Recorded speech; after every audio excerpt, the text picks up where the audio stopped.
Okay. இப்போ நம்ம எந்த யூனிட் பார்க்க போறோம்னா, லைக் சென்ட்ரல் ப்ராசஸிங் யூனிட் அதான் ப்ராசஸ் யூனிட்ன்னு இருக்குல்ல. ஸோ அதுதான் வந்து சென்ட்ரல் ப்ராசஸிங் யூனிட். ஓகே. நம்ம சிபியூன்னு சொல்றோமே அதுதான். ஓகே. நமக்கு சிபியூன்னா ஃபர்ஸ்ட் என்ன ஞாபகம் வரும்? அந்த ஒரு பெரிய கேபினெட் மாதிரி இருக்கும். ஸோ அதில அந்த பவர் பட்டன் இருக்கும்.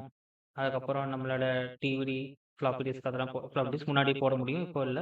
ஸோ சிடிஸ் இருக்கும். அப்புறம் யூஎஸ்பி போர்ட்ஸ் எல்லாம் இருக்கும்.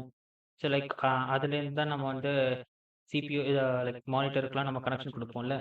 பட் சிபியூன்னா அது வந்து அத நம்ம சிபியூன்னு அத நம்ம சொல்ல மாட்டோம். இப்போ நம்ம வந்து இந்த மதர் போர்டு எடுத்துக்கிட்டோம் அப்டின்னா, இதுல வந்து ஒரு பெரிய ஒரு சிப்பு மாரி இங்க ஒண்ணு இருக்கும். ஓகே. ஸோ இதுதான் வந்து நம்ம சிபியூன்னே சொல்லுவோம். ஓகே. அதுக்கப்புறம் இங்க லைக் நெறையா ரேம் ஸ்லாட்ஸ் இருக்கும். அதுதான் வந்து மெமரீஸ் அதெல்லாம் அது பார்த்துக்கும். அதுக்கப்புறம் நெறைய ரீட் ரைட் கேபிள்ஸ் எல்லாம் நெறைய போகும் அதுலேருந்து. ஓகே. பேசிக் பேசிக் மதர் போர்டு அது. அதுல இருக்கிற ஒரு பெரிய இந்த சிப் அப்படின்றது தான் நம்ம சிபியூன்னே சொல்லுவோம். ஓகே. ஓகே. அதுதான் வந்து சிபியூ நம்ம சொல்லுவோம். இந்த சிபியூன்றது தான் லைக் ஹார்ட் ஆஃப் தி கம்ப்யூட்டர்ன்னே சொல்லலாம். ஸோ ஹார்ட் ஆஃப் த சிஸ்டமே அதுதான். Okay. Heart of the computer. Okay. இதுல வந்து பார்த்தீங்கன்னா, மொத்தம் இத வந்து 3 லைக் 3 சப் யூனிட்ஸா நம்ம டிவைட் பண்ணலாம். ஓகேயா? 3 சப் யூனிட்ஸ். ஃபர்ஸ்ட் வந்து ஏஎல்இ. இது என்னதுன்னா, arithmetic and logic unit. Arithmetic and logic unit. Okay. இந்த அரித்மெட்டிக் அண்ட் லாஜிக் யூனிட் என்ன பண்ணும் பேசிக்கா அப்டின்னா, நான் நம்ம like basic addition, subtraction, multiplication, divisions எல்லாம் இது வந்து ஆம் இது பண்ணும். ஓகே. இதில வந்துட்டு இந்த ரிலேஷன் ஆப்பரேஷன்ஸ் இருக்குல்ல. இந்த greater than relational operators like greater than, less than, greater not equal to இந்த ஃபங்ஷன்ஸ கூட இந்த ஏஎல்யூ யூனிட் தான் பார்த்துக்கும். ஓகே. நம்ம நினைக்கிறோம் லைக் கிரேட்டர் தேன் அது வந்து செக் பண்ணுது அப்படின்னு. லைக் பேசிக்கா என்ன நடக்கும் அப்படின்னா, கிரேட்டர் தேன் அப்படின்னா 2 நம்பர வந்து சப்ட்ராக்ட் பண்ணி பார்க்கும். ஸோ மே மே லெஃப்ட் மைனஸ் ரைட்ன்னு வச்சுக்குவோம். ஓகே. நம்ம 2 நம்பர் குடுக்குறோம். இப்போ 5 அண்ட் 6 குடுக்குறோம்னு வச்சுக்கோங்களேன். இப்போ வந்து இந்த லெஃப்ட்ன்ற இடத்துல 5ன்னு போட்டுக்கிட்டு, ரைட்ன்ற இடத்துல 6ன்னு போடுறோம்னா, இப்போ இது 2த்தையும் சப்ட்ராக்ட் பண்ணா நமக்கு என்ன ஆன்ஸர் வரும்? -1 வருமா? இப்போ -1 வந்துச்சுன்னா, அது என்ன பண்ணும் அப்டின்னா, ரைட்ல இருக்கிற வேல்யூ தான் கிரேட்டர் அப்டின்னு சொல்லிட்டு, அடுத்த இது அவுட்புட்டா குடுத்துரும். ஓகே.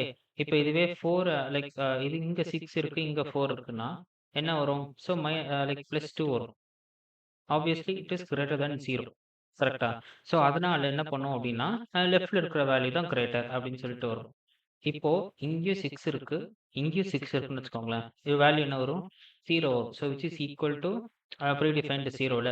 இப்போ 0 வந்துச்சு அப்டின்னா, 2மே ஈக்குவல் அப்டின்னு சொல்லிடும். ஓகேயா? ஸோ, இது பேசிக் கான்செப்ட் இதுதான். இந்த இது வந்து லைக் ரிலேஷன்னா நான் கம்பேர் பண்றதுன்றத விட, இந்த சப்ட்ராக்ஷன்ற ஆப்பரேஷன தான் அது வந்து இங்க பண்ணும். புரியுதா? ஓகேயா?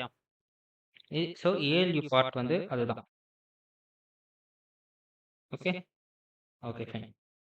இப்போ இந்த லைக் இன் இன் இப்போ வந்து 4 + 6 × 2ன்னு இருக்கு.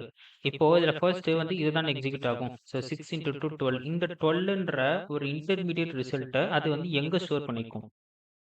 கரெக்ட்டா? அது எப்படி எங்க எங்க ஸ்டோர் பண்ணி வைக்கும் அப்டின்னா, இப்போ ஒரு நார்மலா ஒரு புரோகிராமோ இல்ல ஏதோ ஒரு டாஸ்க் இருக்குன்னு வச்சுக்கோங்களேன். இந்த டாஸ்க் பண்றதுக்கு தேவையான ரிசோர்ஸஸ். ஓகே. ரிசோர்ஸஸ்னா என்னென்ன சொல்லுவோம்? ஆ தேவைப்படுற மெமரி, அதுக்கப்புறமா அதுக்கு தேவையான கண்ட்ரோல்ஸு. ஓகே. ஸோ கண்ட்ரோல்ஸ் என்ன மாதிரி கண்ட்ரோல்ஸ் வந்து அந்த சிபியூ வந்து தரணும். மெமரி ஸோ எங்க ஸ்டோர் பண்ணி வச்சிருக்குன்ற அந்த டீட்டெயில்ஸ் எல்லாமே வந்து ஓஎஸ் தரும். ஓகே. ஓஎஸ் தந்துருச்சு அப்டின்னா, அ ஓஎஸ் தரும். இந்த மெமரி இருக்குல்ல, இது இந்த மெமரியில தான் வந்து இந்த இன்டர்மீடியேட் ரிசல்ட் வந்து ஸ்டோர் ஆகும். ஓகேயா? இப்போ வந்து ஒரு எக்ஸாம்பிள்க்கு என்ன சொல்றாங்கன்னா, இந்த 500லேருந்து 1000 ஆ எல்லாத்தையும் ஒரு மெமரி வந்து பாக்ஸா கன்சிடர் பண்ணிக்கோங்க. ஸோ இந்த 500வது பாக்ஸ்லேருந்து 1000வது பாக்ஸ்க்குள்ள வரைக்கும் இருக்கிற எல்லா மெமரி பாக்ஸையும் வந்து இந்த லைக் இந்த ப்ராசஸ்க்கு நான் வந்து குடுத்துட்டேன் அப்படின்னு ஓஎஸ் சொல்லுது அப்படின்னா, இதுல ஏதாவது ஒரு வேல்யூஸ லைக் ஒரு மெமரி பாக்ஸ எடுத்து இந்த 12ன்ற இடத்த 12ன்றத ஸ்டோர் பண்ணி வச்சுட்டு, திருப்பி 12 + 4 16 வந்து இங்க ஸ்டோர் பண்ணி வச்சுக்கும். இத தான் நமக்கு வந்து அவுட்புட்டா குடுக்கும். ஓகேயா? புரியுதா? ஓகேயா? ஸோ பேசிக்கா வந்து இந்த ALU வந்து எங்க ரிசல்ட்ஸ ஸ்டோர் பண்ணுதுன்னா, ஒரு மெமரியில தான் ஸ்டோர் பண்ணுது. ஓகே.